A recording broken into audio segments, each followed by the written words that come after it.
یہی لوگ ہیں جن کے دلوں پر اور کانوں پر اور آنکھوں پر اللہ نے مہر لگا رکھی ہے اور یہی غفلت میں پڑے ہوئے ہیں۔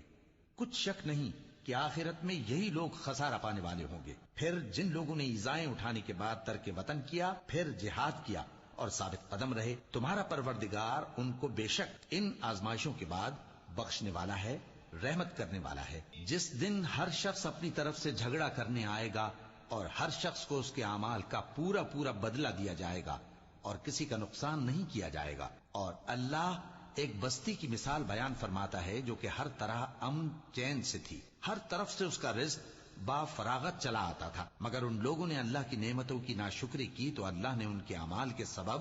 ان کو بھوک اور خوف کا لباس پہنا کر ناشکری کا مزہ چکھا دیا، اور ان کے پاس انہی میں سے ایک پیغمبر آیا تو انہوں نے اس کو جھٹلایا، سو ان کو عذاب نے آ پکڑا اور وہ ظالم تھے۔ پس اللہ